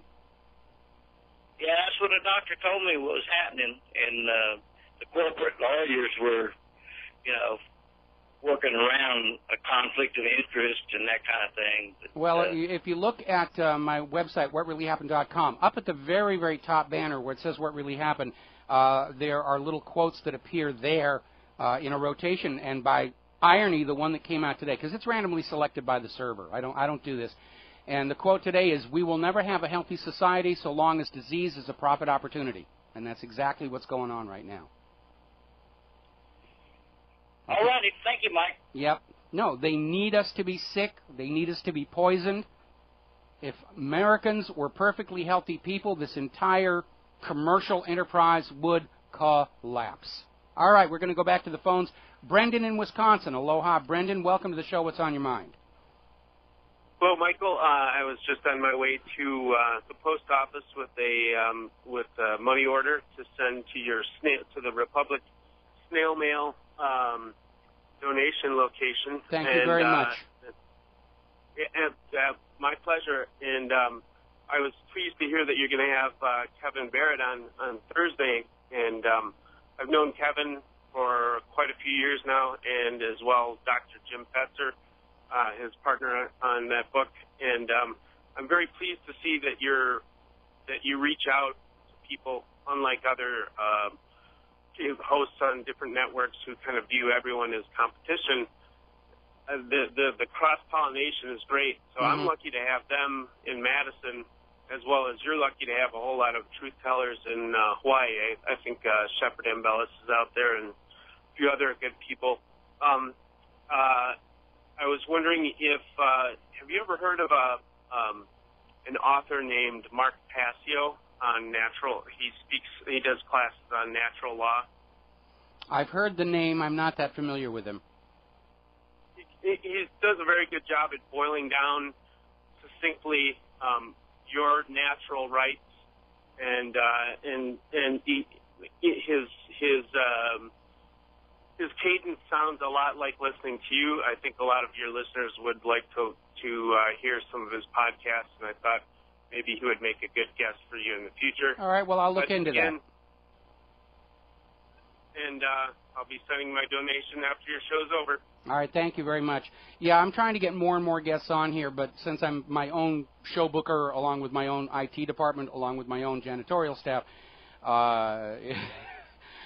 I wish I could be doing more, but I'm already putting like 12 to 14 hours a day into this whole thing, and I'm not getting as much done as I would like. In fact, I only just found out today that my Alexa tracker on my website was misconfigured, and my Alexa numbers are actually about half of what they really are. So it just takes a while to get through and make all these things work. There's a lot of technical issues dealing with bad software. Anyway, that's my IT complaint soapbox for the day. We're going to take another break for commercials and come back finishing up here about the wars. Bibi Netanyahu is out there still screaming about, oh, you've got to go bomb Iran for us, and the world is saying, we're tired of hearing about that. We'll be back after these words from our sponsors. Aloha, America. Welcome back to the show. The phone lines are open, 800-313-9443. And I forgot to mention, Dan the Man is now in the control room for the remainder of our program. Corporate media is finally acknowledging what we've been telling you all along. The vast majority of the federal government is still doing what they do, despite claims of a shutdown. They're just out there shutting down the things that are visible to maximize its psychological impact. And they're not getting the psychological response they were hoping for. People are angry. All right, we're going to grab a quick phone call here. Ralph in California. Aloha, Ralph. Welcome to the show. What's on your mind? Aloha. Can you hear me? Yes, I can. You're on the air. Yes, sir. Pleasure again to talk to you. Hey, real quick, just your opinion regarding the end game with Obamacare. What do you think? How... the main purpose of that, besides what they say is everybody's free, insurance for everybody, better insurance, whatever. But what do you think is the ultimate end game with that? It's a cash grab. It's an absolute, complete cash grab because people who are signing on to the enrollment systems are finding out the Obama-compliant insurance is much more expensive than what we have, and the deductibles are sky high. So the vast majority of Americans are going to be forced to buy health insurance for about $500 a month on average, and for the vast majority of Americans, because of those very high deductibles, they will never receive anything back from that insurance plan. They're still paying for their medical care out of their own pocket up to, a major medical crisis. Then, of course, the insurance will grudgingly kick in. But it's a cash grab because it's estimated this is going to generate immediate profits of over $1 trillion for those health insurance companies, who will be paying a portion of that to the government as taxes.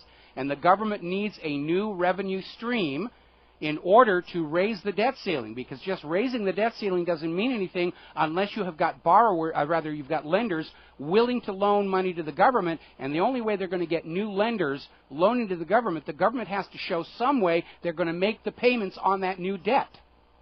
And that's why they're pushing for this thing to start now, even though very obviously the infrastructure to support it is nowhere near ready to be used. Okay, so basically it's just another way to break down the economy, or break down the middle class, the people of America. They're looting everybody on this one. Everybody's getting looted. Okay. So that's pretty much I just wanted to hear your point of view on that. Well, you see, there's another point here, because the promoters of Obamacare are saying it's time for America to have a social health system like they have, like in countries in Europe. But there's a major, major difference. In countries like France and Norway, where there is a government-run health system, it is run out of the taxes people are paying already. Here, what they're bringing in is your taxes are going to Wall Street and Israel and the war machine, and they're forcing you to pay additional costs for this health system. And again, we have a health system that is so totally destroyed by the profit motive, it is actually more dangerous to the American people than all the gun owners and all the terrorists put together. Well, I have someone that's they're from Canada, or they live here, but then they go to Canada. Mm-hmm. And, they get their taxes are high, but at least their insurance is they reasonable. Get stuff back for it. They get good roads, good schools, they get health care, they get subsidies for higher education. Same thing in France and Norway and these other countries. Yes, you're paying high taxes, but you're getting something of value back for all that money you put into the government.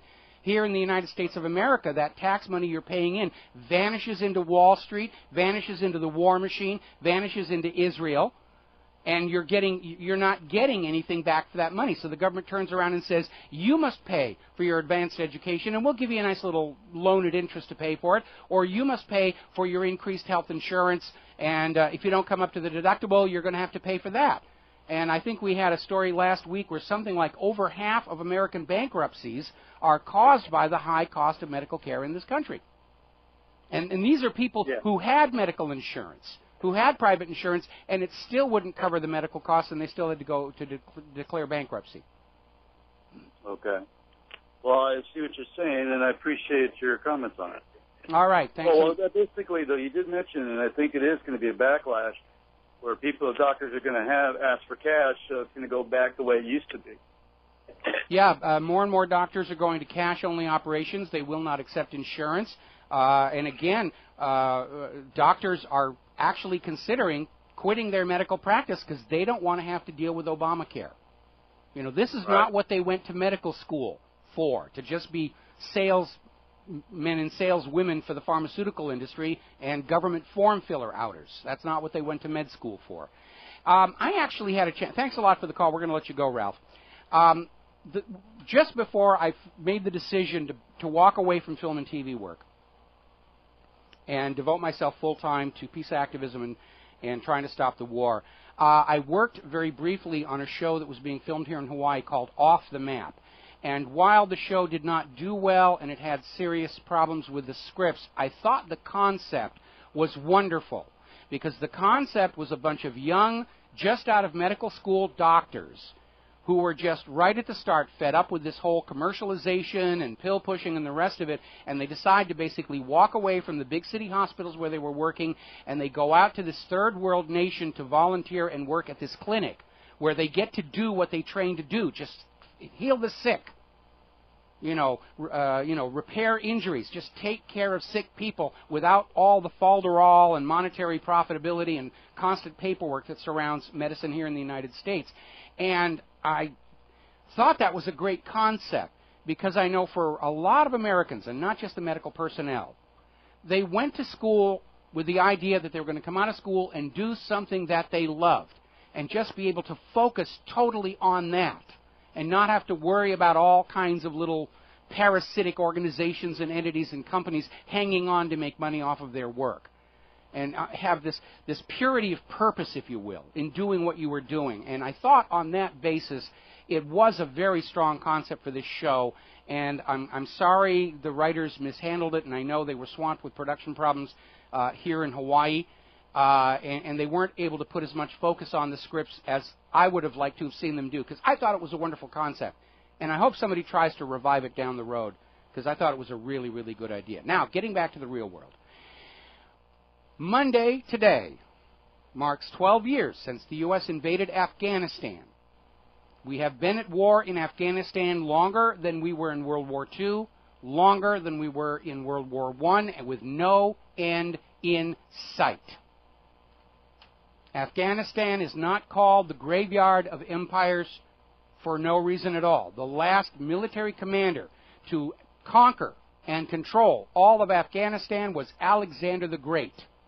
Every other nation that's gone in there has just poured money and lives and resources for year after year after year, only to have to retreat. Soviet Union, Great Britain, and now the United States. I'm sure the Russians are laughing themselves silly that the U.S. got itself into the same mess the Soviet Union did.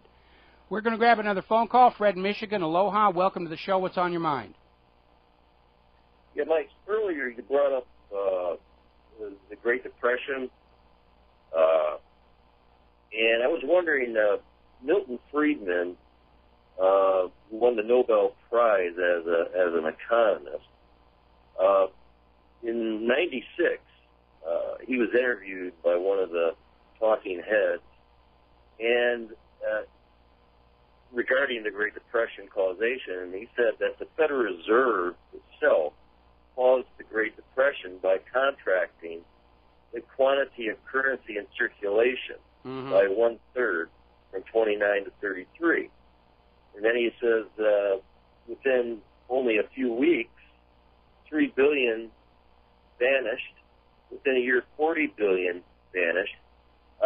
And when he goes on to explain, Andrew Carrington Hitchcock, in his book Synagogue of Satan, is that it wound up in the hands of these criminally avaricious financiers, the infamous Wall Street bankster gangsters. Yes. And then he goes on to explain how when Hitler came to office, just like I was going to ask you, conflict of interest, whenever I've heard about justification for whether it's the Afghanistan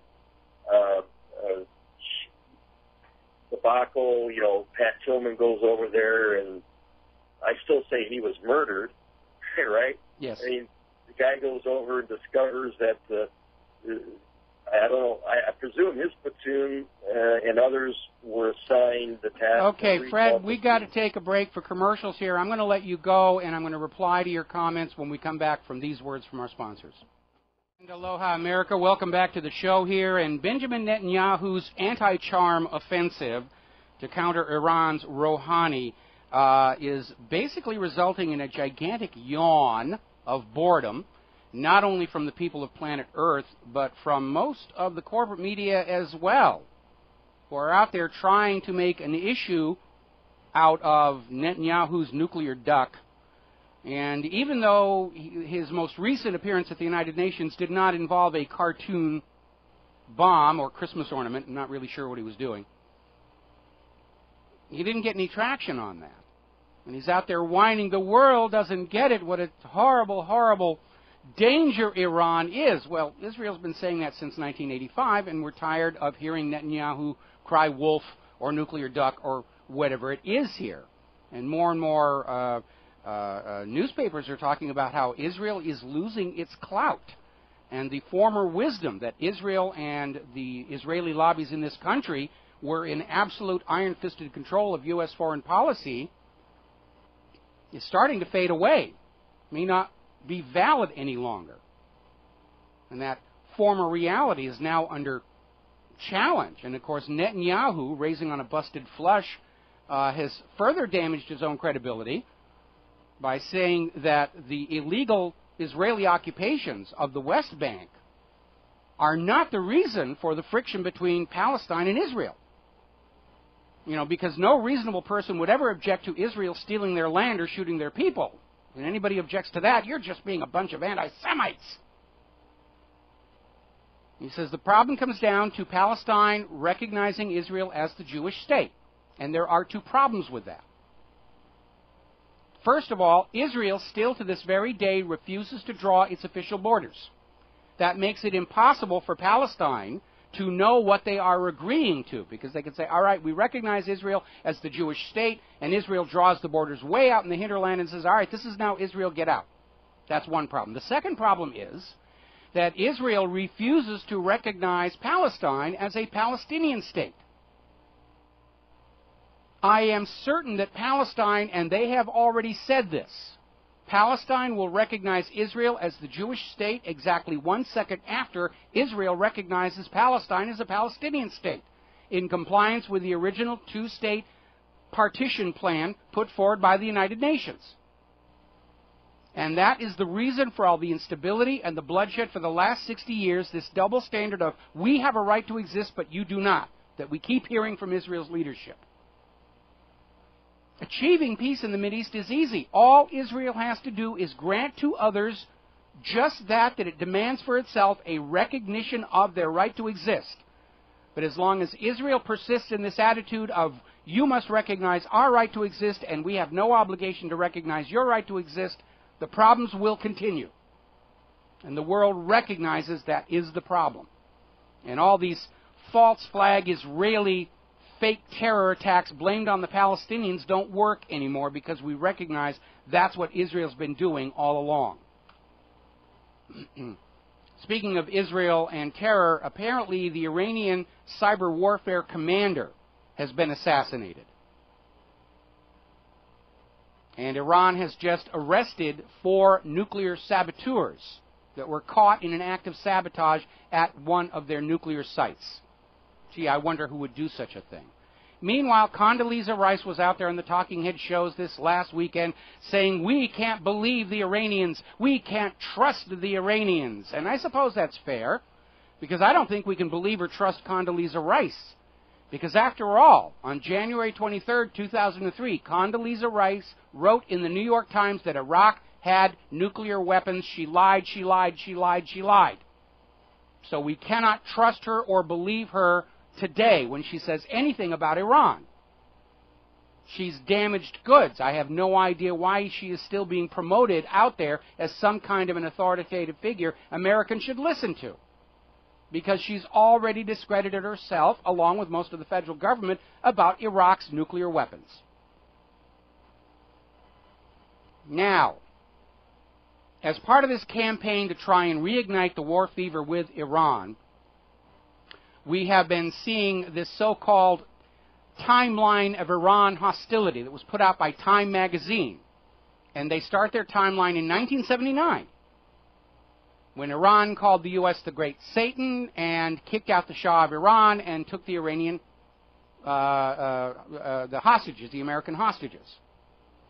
Of course, anybody who knows world history knows that the Iran timeline actually goes back to 1953, when the U.S. government, in particular the Central Intelligence Agency, orchestrated the coup that kicked out the democratically elected government of Iran, Prime Minister Mohammad Mossadegh, who dared suggest that the wealth from Iran's oil should go to the Iranian people. We can't have that kind of thinking in this world.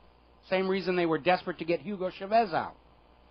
And then, of course, there's also the U.S. support and encouragement for Iraq to go to war against Iran, with chemical and biological weapons supplied by the United States.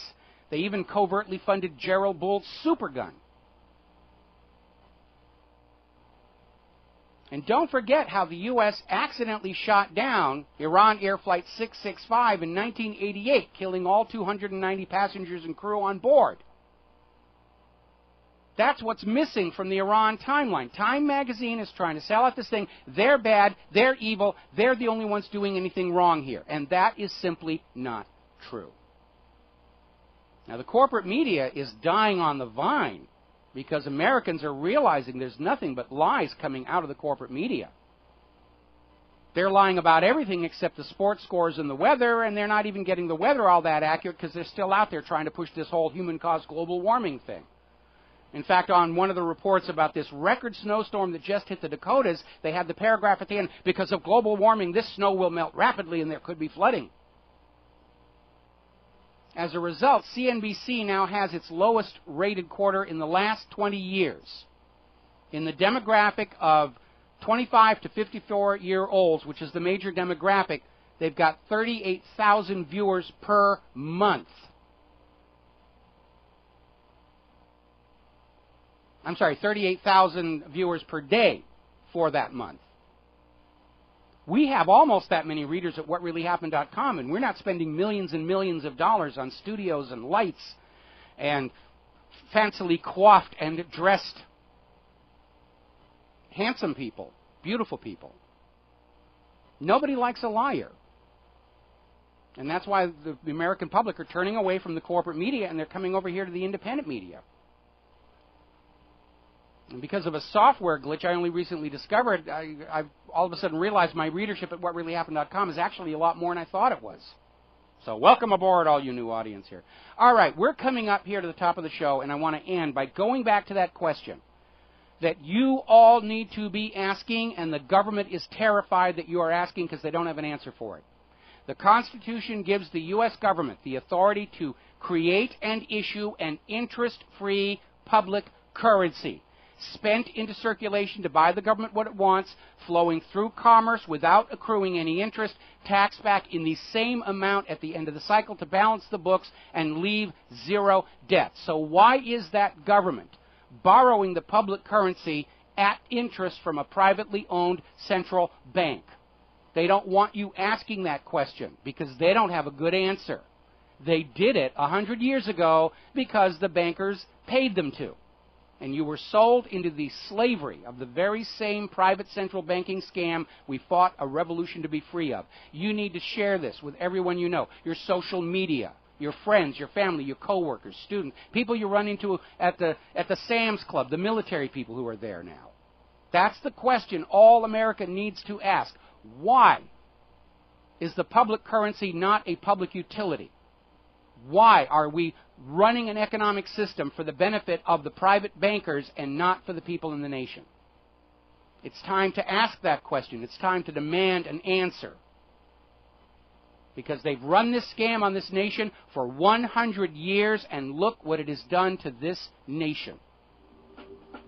There's our music. We're going to head on out of here and get something useful done with the rest of the day. We'll be back tomorrow here on the Republic Broadcasting Network. Again, go over to the RBN website, hit that donate button. We're now on TuneIn. You can download the app for your iPhone, your iPad, your tablets, and listen to us anywhere you want to go. We'll be back here tomorrow. Aloha, America.